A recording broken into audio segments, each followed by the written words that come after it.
안녕하세요. 마음성장학교 대표 김은미입니다. 마음성장학교 독서집단 지금 여기에서 릭 워렌 목사의 목적이 이끄는 삶을 40일간 함께 읽고 있습니다.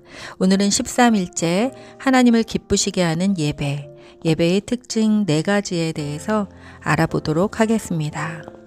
내 마음을 다하고 목숨을 다하고 뜻을 다하고 힘을 다하여 주 너의 하나님을 사랑하라 하신 것이요. 마가복음 12장 30절 말씀. 하나님은 우리의 모든 것을 원하십니다. 우리의 삶의 어떤 한 부분만이 아니라 온전한 헌신을 원하십니다. 성경은 이렇게 말하고 있습니다. 하나님께 감사드리고 하나님이 기뻐하시는 방법으로 예배드리자. 하나님을 기쁘시게 하는 예배의 방법 4가지의 특징이 있습니다. 자, 지금부터 시작합니다. 첫 번째, 하나님은 우리의 예배가 정확할 때 기뻐하신다. 사람들은 때때로 나는 하나님을 뭐뭐라고 생각하는 것을 좋아해 라고 말한다.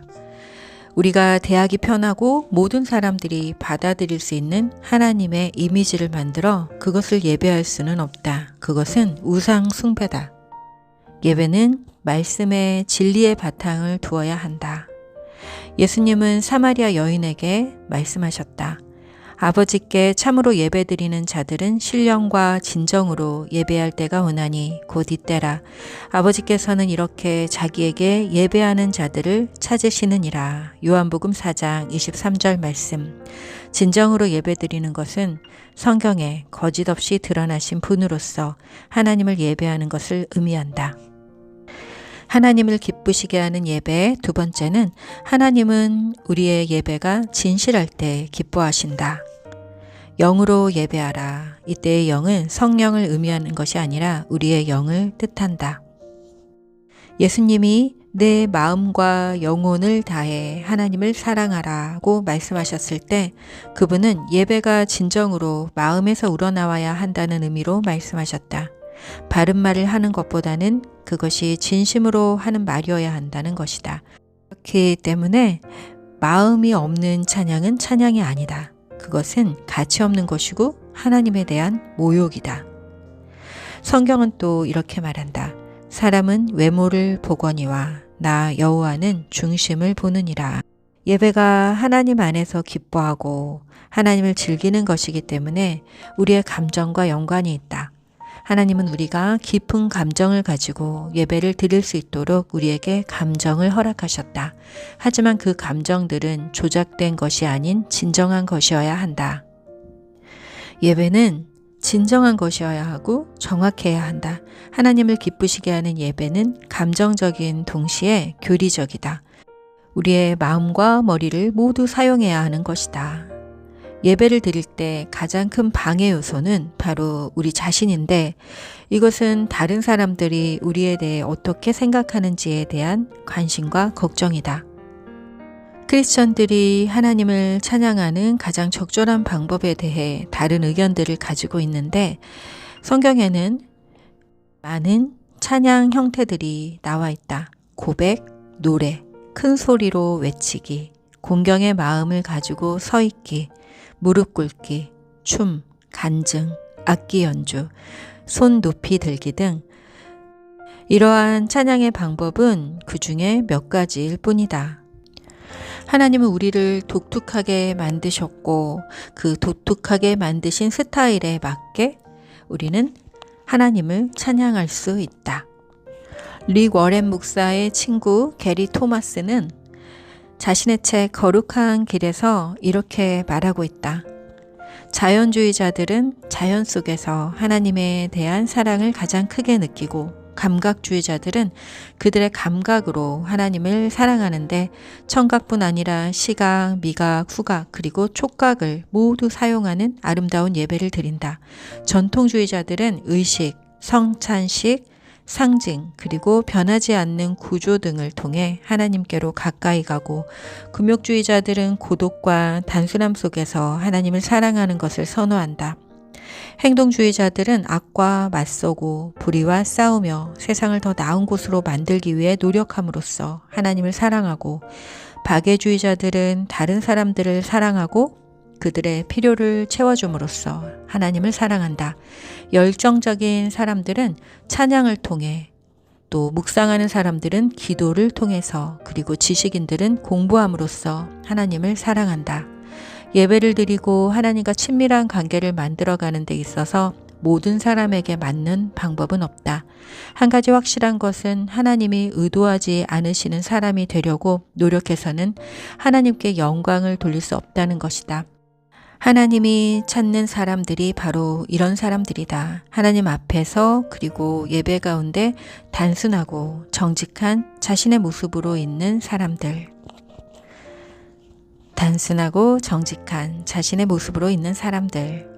하나님을 기쁘시게 하는 예배의 세 번째는 하나님은 우리가 사려 깊게 예배드릴 때 기뻐하신다.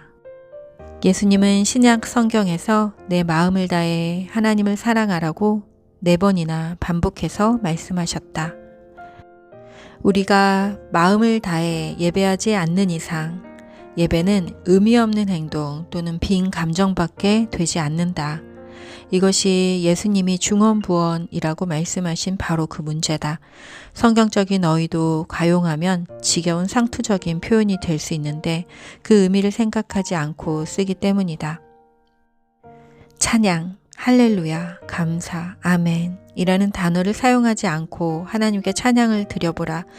우리는 당신께 찬양을 드리고 싶습니다. 라는 말 대신 동의어 목록을 작성해서 감탄하다, 존경하다, 소중히 하다, 경외하다, 경의를 표하다, 감사하다 등의 단어를 사용해보라. 또한 구체적이어야 한다. 만약 누군가 우리에게 다가와서 나는 당신을 찬양합니다. 라고 10번 반복한다면 우리는 왜? 라고 생각하게 될 것이다. 20번의 의미 없는 칭찬보다는 2번의 구체적인 칭찬을 받는 것이 더 좋을 것이다. 하나님도 마찬가지다. 또 다른 아이디어는 하나님의 다른 이름들을 목록으로 작성하고 그것에 초점을 맞춰 하나님께 예배드리는 것이다. 하나님을 부르는 이름들은 생각 없이 아무렇게나 지어진 것이 아니고 하나하나가 그분의 성품의 여러 가지 다른 면모들을 나타내 주는 것이다. 예를 들어 구약에서 하나님은 이스라엘 백성에게 당신의 새로운 이름을 말씀해 주시면서 하나님이 누구이신가를 조금씩 드러내셨다. 그리고 우리에게 이러한 당신의 이름을 찬양하라고 명령하셨다. 하나님을 기쁘게 하는 예배의 4번째, 하나님은 우리의 예배가 헌신적일 때 기뻐하신다. 성경은 이렇게 말한다. 너희 몸을 하나님이 기뻐하시는 거룩한 산 제사로 드리라. 이는 너희의 드릴 영적 예배니라. 로마서 12장 1절 말씀. 왜 하나님은 우리의 몸을 원하시는가? 왜 그분은 너희의 영을 내놓으라고 말씀하지 않는가? 이는 우리의 몸 없이는 이 지구상에서의 아무것도 할 수 없기 때문이다. 영생에서 우리는 새로운, 더 나은, 한층 업그레이드된 몸을 얻게 될 것이다. 하지만 이 땅에서 있는 동안 하나님은 내가 지금 가진 것을 내놓으라고 말씀하신다. 그분은 예배에 대해 현실적으로 말씀하시고 있다. 만일 우리가 나 오늘 모임에 못 가. 하지만 마음만은 함께 할게. 라고 이야기하는 것을 들어본 적이 있다. 그것이 무슨 의미인지 아는가? 아무 의미도 없다. 무가치한 것이다. 우리가 이 지구상에 있는 한 우리의 영은 우리의 몸이 있는 곳에만 있을 수 있다. 만일 그곳에 몸이 없다면 우리도 없는 것이다. 예배에서 우리는 우리의 몸을 산 제사로 드리도록 되어 있다. 우리는 제물의 의미를 종종 죽음과 연관시킨다. 하지만 하나님은 우리를 산 제물로 원하신다. 그분은 우리가 하나님을 위해 살기를 원하신다. 하지만 산 제물로 사는 것의 문제는 제물이 제단을 떠난다는 것이다. 실제로 우리는 자주 그렇게 한다. 구약에서 하나님은 사람들이 여러 가지 제사를 통해서 하나님께 나올 때 기뻐하셨는데 그 이유는 예수님이 우리를 위해 십자가에서 보이실 희생을 미리 보여주고 있기 때문이다. 우리의 삶, 사랑, 감사, 찬양, 겸손, 회개, 헌금, 기도, 다른 사람을 섬기는 것, 그리고 힘든 사람을 돕는 것 등을 통해서 기뻐하신다. 우리가 예배의 대가로 치러야 하는 것 가운데 하나는 자기 중심성이다. 우리는 하나님과 우리 자신을 동시에 높일 수 없다. 다른 사람에게 보여지거나 스스로 만족하기 위해서 예배를 드려서는 안 된다. 더 이상 스스로에게 초점을 맞춰서는 안 된다. 예수님이 온 힘을 다해 하나님을 사랑하라고 말씀하셨을 때 예수님은 예배가 노력과 에너지가 필요한 것임을 가르쳐 주셨다. 그것은 항상 편리하고 편한 것이 아니다. 그리고 가끔 예배는 의지의 표현이다. 수동적인 예배란 말은 모순되는 말이다.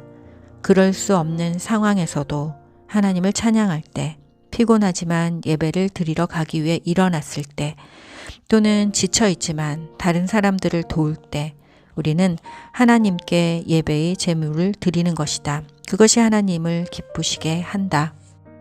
13번째 날, 내 삶의 목적에 대하여 생각할 점. 하나님은 나의 전부를 원하신다. 외울 말씀. 내 마음을 다하고 목숨을 다하고 뜻을 다하고 힘을 다하여 주 너의 하나님을 사랑하라. 마가복음 12장 30절 말씀. 삶으로 떠나는 질문. 지금 무엇이 하나님을 더 기쁘시게 하는가?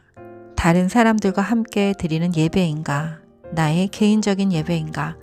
하나님을 기쁘시게 하기 위해서 나는 무엇을 할 것인가?